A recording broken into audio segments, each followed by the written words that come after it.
جمال مصطفیٰ یا نظر طیبہ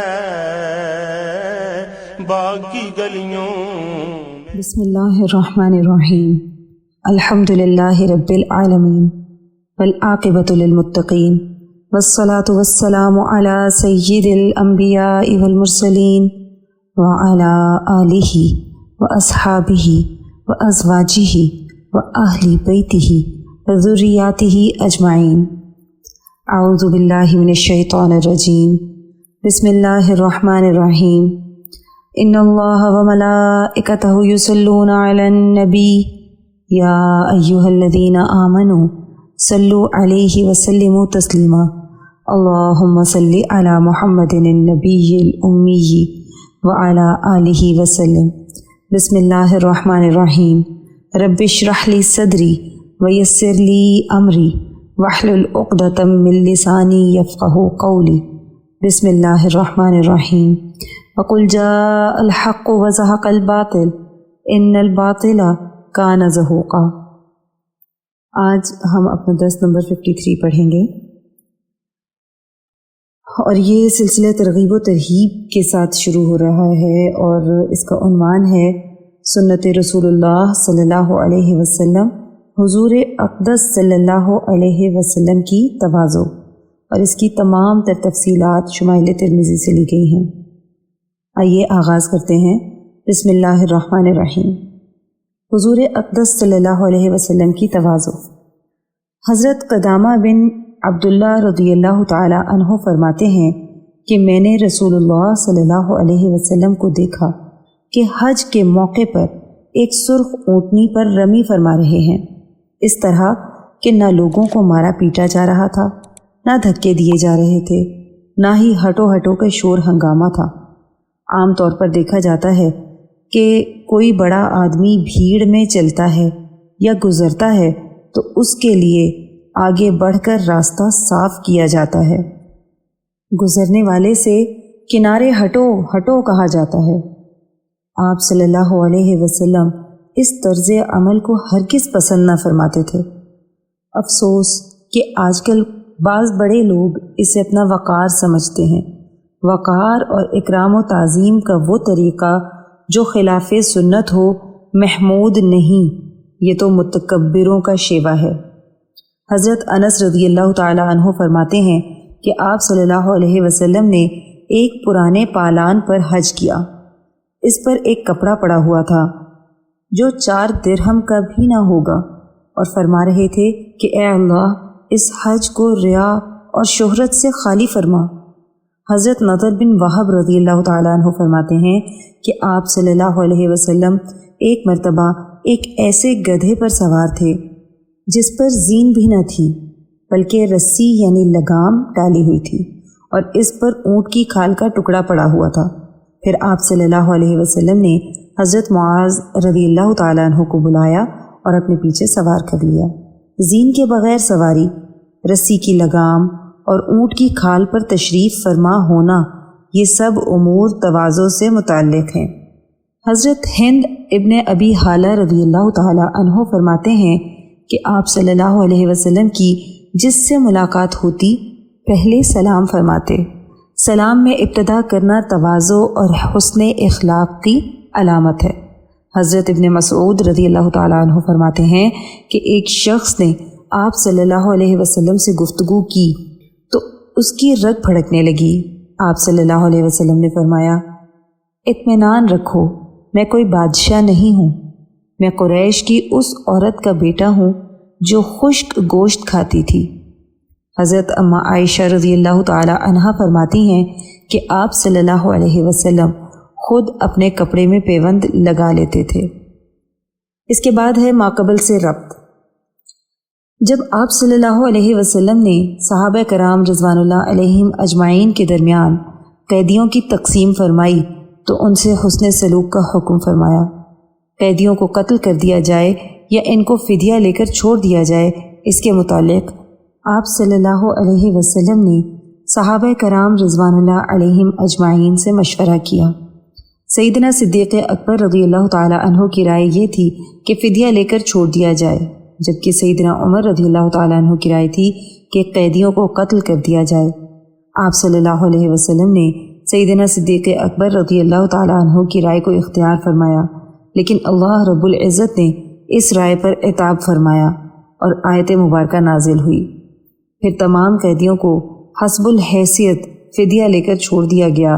قیدیوں میں آپ صلی اللہ علیہ وسلم کے داماد ابو العاص بھی تھے۔ زینب رضی اللہ تعالی عنہا نے بطور فدیہ اپنا ہار بھیجا، جو اماں خدیجہ رضی اللہ تعالی عنہا نے زینب رضی اللہ تعالی عنہا کو نکاح میں بطور تحفہ دیا تھا۔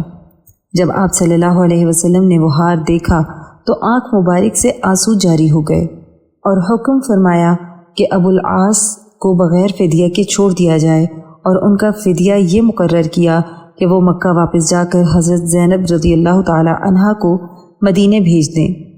ابو العاص نے اپنے وعدے کی پاسداری کی اور زینب رضی اللہ تعالی عنہا کو مدینہ منورہ بھیج دیا۔ فتح مکہ سے قبل ہی ابو العاص رضی اللہ تعالی عنہ نے اسلام قبول کر لیا۔ رسول اللہ صلی اللہ علیہ وسلم کے چچا حضرت عباس رضی اللہ تعالی عنہ کا معاملہ۔ نیکسٹ ہیڈنگ ہے، قیدیوں میں رسول اللہ صلی اللہ علیہ وسلم کے چچا حضرت عباس رضی اللہ تعالی عنہ بھی تھے۔ لوگوں نے ان کی رسی بہت سخت کر کے باندھی تھی، جس کی وجہ سے حضرت عباس رضی اللہ تعالی عنہ مسلسل کراہتے رہے۔ ان کی اس تکلیف کی وجہ سے آپ صلی اللہ علیہ وسلم رات بھر بے چین رہے۔ جب لوگوں نے حضور صلی اللہ علیہ وسلم سے پوچھا، یا رسول اللہ صلی اللہ علیہ وسلم، آپ کس لیے رات بھر جاگتے رہے؟ آپ صلی اللہ علیہ وسلم نے فرمایا، عباس رضی اللہ تعالی عنہ کے کراہنے کی وجہ سے۔ اسی وقت ایک صحابی رضی اللہ تعالی عنہ اٹھے اور انہوں نے حضرت عباس رضی اللہ تعالی عنہ کی رسیاں ڈھیلی کر دیں، ساتھ ہی انہوں نے دوسرے تمام قیدیوں کی رسیاں بھی ڈھیلی کر دیں۔ حضرت عباس رضی اللہ تعالی عنہ کو ابو الیسر کعب بن عمر رضی اللہ تعالی عنہ نے گرفتار کیا تھا۔ ابو الیسر رضی اللہ تعالی عنہ چھوٹے قد کے دبلے پتلے آدمی تھے، جبکہ حضرت عباس رضی اللہ تعالی عنہ بہت لمبے قد کے چوڑے آدمی تھے۔ چنانچہ کسی نے حضرت عباس رضی اللہ تعالی عنہ سے کہا، اگر آپ ابو الیسر رضی اللہ تعالی عنہ کو اپنے ہاتھ سے پکڑتے تو وہ آپ کی ہتھیلی میں ہی سما جاتے۔ حضرت عباس رضی اللہ تعالی عنہ نے فرمایا، حقیقت یہ ہے کہ جب ابو الیسر میرے سامنے آیا تو مجھے وہ خندمہ پہاڑ کے برابر نظر آیا، جو مکے کا ایک پہاڑ ہے۔ حضرت عباس رضی اللہ تعالی عنہ فرماتے ہیں کہ خدا کی قسم، اس شخص نے مجھے گرفتار نہیں کیا، بلکہ مجھے تو ایک بڑے خوبصورت اور لمبے چوڑے آدمی نے گرفتار کیا تھا، جو کہ ایک سیاہ اور سفید گھوڑے پر سوار تھا، مگر میں نے پھر اس شخص کو تم لوگوں میں نہیں دیکھا۔ ابو الیسر رضی اللہ تعالی عنہ نے اس وقت نبی کریم صلی اللہ علیہ وسلم سے عرض کیا، یا رسول اللہ صلی اللہ علیہ وسلم، میں نے ان کو گرفتار کیا ہے۔ ایک شخص نے میری مدد کی جس کو میں نے کبھی نہ اس سے پہلے دیکھا تھا نہ بعد میں، اور اس کی حیت ایسی ایسی تھی۔ آپ صلی اللہ علیہ وسلم نے فرمایا، لقد اعانک علیہ ملک کریم، ترجمہ ہے، تحقیق ایک محترم فرشتے نے تیری مدد کی۔ نیکسٹ ہیڈنگ ہے، حضرت عباس رضی اللہ تعالی عنہ کا فدیہ۔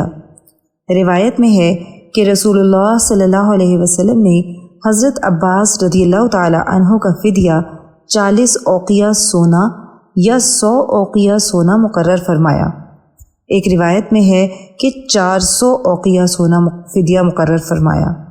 ایک روایت میں یہ بھی ہے کہ آپ صلی اللہ علیہ وسلم نے حضرت عباس رضی اللہ تعالیٰ عنہ سے فرمایا، عباس رضی اللہ تعالیٰ عنہ اپنا اور اپنے دونوں بھتیجوں یعنی عقیل اور نوفل کا بھی فدیہ دو، اور اپنے حلیف عتبہ ابن عمر کا بھی فدیہ ادا کرو۔ چنانچہ حضرت عباس رضی اللہ تعالیٰ عنہ نے اپنا فدیہ 100 اوقیہ دیا، اور باقی تینوں میں سے ہر ایک کا 40 اوقیہ سونا فدیہ ادا کیا۔ انصار میں سے بعض نے اس وقت عرض کیا، یا رسول اللہ صلی اللہ علیہ وسلم، اگر آپ اجازت دیں تو ہم اپنے بھانجے عباس رضی اللہ تعالیٰ عنہ کا فدیہ چھوڑ دیں۔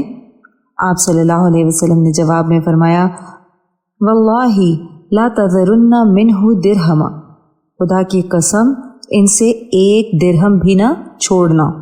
حضرت عباس رضی اللہ تعالی عنہ کو بھانجا کہنے میں انصار کا اشارہ اس طرف تھا کہ ان پر فدیہ چھوڑنے کا احسان ہماری گردن پر ہے، نہ کہ آپ صلی اللہ علیہ وسلم کی ذات بابرکت پر، اس لیے ہم یہ فدیہ اپنا بھانجا ہونے کی حیثیت سے چھوڑتے ہیں، آپ صلی اللہ علیہ وسلم کے چچا ہونے کی حیثیت سے نہیں، کیونکہ حضرت عباس رضی اللہ تعالیٰ عنہ کی دادی عبد المطلب کی والدہ انصار میں سے تھیں۔ یہ حضرات انصار کا سلیقہ اور حسن ادب تھا رضوان اللہ علیہم اجمعین۔ مستدرک الحاکم میں ایک روایت ہے کہ جب حضرت عباس رضی اللہ تعالیٰ عنہ سے ان کا اپنا اور ساتھیوں کا اتنا زیادہ فدیہ مانگا گیا تو حضرت عباس رضی اللہ تعالیٰ عنہ نے اپنی ناداری کا عذر پیش کیا اور عرض کیا، آپ نے مجھے بالکل کنگال اور فقیر کر دیا، اب میرے پاس کچھ بھی نہیں بچا اور میں لوگوں کے آگے ہاتھ پھیلانے کے قابل ہو گیا ہوں۔ اس وقت اللہ کے نبی صلی اللہ علیہ وسلم نے فرمایا، پھر وہ مال کہاں ہے جو آپ نے اپنی بیوی ام فضل رضی اللہ تعالی عنہا کو دیا تھا اور ان سے کہہ آئے تھے کہ اگر میں قتل ہو جاؤں تو یہ مال میرے بیٹوں فضل، عبداللہ اور قسم کا ہے۔ حضرت عباس رضی اللہ تعالی عنہ یہ سنتے ہی حیران رہ گئے اور عرض کیا، بے شک میں گواہی دیتا ہوں کہ اللہ کے سوا کوئی عبادت کے لائق نہیں اور آپ صلی اللہ علیہ وسلم اللہ کے نبی ہیں، آپ یقیناً اللہ کے رسول ہیں، کیونکہ یہ بات میرے اور ام فضل رضی اللہ تعالی عنہا کے علاوہ کوئی نہیں جانتا تھا۔ مذکورہ واقعے سے اس بات کی بھی تصدیق ہو گئی کہ حضرت عباس رضی اللہ تعالی عنہ اسیری کی حالت میں ہی مسلمان ہو چکے تھے۔ حضرت عباس رضی اللہ تعالی عنہ کا فدیہ تمام قیدیوں میں سب سے زائد تھا۔ حضرت عباس رضی اللہ تعالی عنہ نے عرض کیا، یا رسول اللہ صلی اللہ علیہ وسلم، آپ نے میرا فدیہ اس قدر زیادہ تجویز فرمایا، جبکہ قرابت کا تقاضا تو یہ تھا کہ تخفیف کی جاتی۔ اس پر اللہ سبحانہ و تعالی نے یہ آیت نازل فرمائی، یا ایہا النبی قل لمن فی ایدیکم من الاسری ان یعلم اللہ فی قلوبکم خیرا یؤتکم خیرا مما اخذ منکم ویغفر لکم واللہ غفور الرحیم۔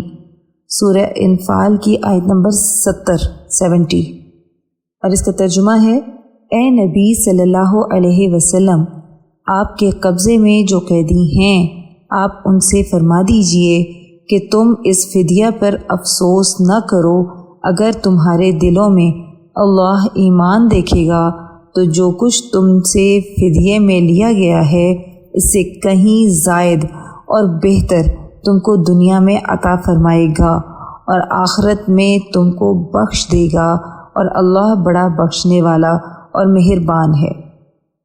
حضرت عباس رضی اللہ تعالی عنہ بعد میں فرمایا کرتے تھے، کاش مجھ سے دگنا بردگنا فدیہ لیا جاتا۔ ان اللہ لا یخلف المیعاد، سورہ آل عمران کی آیت نمبر 9، اور اس کا ترجمہ ہے، بے شک اللہ اپنے وعدے کے خلاف نہیں فرماتے۔ حضرت عباس رضی اللہ تعالیٰ عنہ نے فرمایا کہ اللہ سبحانہ و تعالی نے جتنا مجھ سے لیا اس سے بہتر اور زائد مجھے عطا فرمایا، 100 اوقیہ کے بدلے 100 غلام عطا فرمائے جو سب کے سب تاجر تھے۔ وہ وعدہ حق تعالی نے دنیا ہی میں پورا فرمایا اور دوسرا وعدہ مغفرت کا تھا، اس کا میں امیدوار ہوں۔ نیکسٹ ہیڈنگ ہے نوفل بن حارثہ کا فدیہ۔ ایک روایت میں آتا ہے کہ آپ صلی اللہ علیہ وسلم نے نوفل بن حارث سے فرمایا، نوفل تم اپنا فدیہ خود ادا کرو۔ نوفل نے کہا، میرے پاس تو کچھ بھی نہیں ہے کہ میں فدیہ کی رقم دے سکوں۔ اس پر آپ صلی اللہ علیہ وسلم نے فرمایا، تم اپنا فدیہ اس مال میں سے یا ان ہتھیاروں میں سے کیوں نہیں ادا کرتے جو جدہ میں چھوڑ کر آئے ہو؟ نوفل یہ سنتے ہی پکار اٹھا، بخدا آپ اللہ کے رسول ہیں، خدا کی قسم اللہ کے سوا کسی کو یہ بات معلوم نہ تھی کہ میرے پاس جدہ میں ہتھیار رکھے ہوئے ہیں۔ ایک روایت میں ہے کہ نوفل نے وہ نیزے فدیے میں دیے جن کی تعداد 1000 تھی، اور حضرت عباس رضی اللہ تعالی عنہ نے ان کا فدیہ نہیں دیا تھا۔ آج بس یہیں تک پڑھیں گے، اس کا بقیہ حصہ انشاءاللہ ہم کل اپنے درس میں پڑھیں گے۔ آئیے دعا کر لیتے ہیں۔ اللہم صلی علی محمد النبی الامی وعلی آلہ وسلم۔ اے اللہ، ہماری اس کاوش کو قبول فرمائیں اور اس کو ہماری بخشش کا ذریعہ بنا دیں۔ یا اللہ، اس کو قیامت تک امت کے لیے ہدایت اور عشق نبی صلی اللہ علیہ وسلم کا ذریعہ بنا دیں۔ اے اللہ، جو کچھ پڑھا سنا اس کا ثواب نبی کریم صلی اللہ علیہ وسلم کو تحفتاً، ہدیتاً، نذرانتاً، محبتاً، عقیدتاً پیش کرتے ہیں، قبول و منظور فرما لیں۔ یا اللہ، نبی کریم صلی اللہ علیہ وسلم کی برکت سے اس کا ثواب تمام انبیاء کرام، خلفائے راشدین، امہات المؤمنین، اہل بیت اطہار، صحابہ کرام، صحابیات رضوان اللہ علیہم اجمعین، بزرگان دین، اولیاء اللہ، شہداء، صدیقین، صالحین، مؤمنین، مؤمنات، مسلمین، مسلمات کو پیش کرتے ہیں، قبول و منظور فرما لیں۔ الہی، اس کا ثواب سلسلہ قاسمیہ عزیزیہ نقشبندیہ کے تمام بزرگان، بالخصوص شیخ الاولیاء حضرت مولانا مہر محمد صاحب رحمۃ اللہ علیہ، شیخ الحدیث حضرت مولانا عبدالحکیم صاحب رحمۃ اللہ علیہ، اور شیخ الاسلام حضرت مولانا محمد عبدالعلیم قاسمی صاحب رحمۃ اللہ علیہ کو پہنچا دیں، اور ہمارے بزرگان کے درجات کو اور بھی زیادہ بلند فرما دیں۔ یا اللہ، ہمارے مرشد گرامی حضرت شیخ عزیز القاسمی حکیمی مہروی نقشبندی مجددی دعوت برکاتم العالیہ پر اپنا خاص فضل اور خانقاہ اور مدرسے پر اپنا خصوصی کرم فرما دیں، اور انہیں امت کے لیے ہدایت اور شفا کا ذریعہ بنا دیں۔ آمین بحرمت سید المرسلین صلی اللہ علیہ وسلم۔ سبحان ربک رب العزت عما یصفون وسلام علی المرسلین والحمد للہ رب العالمین۔ جدھر دیکھی اسی ماہ مبیں کی چاندنی دے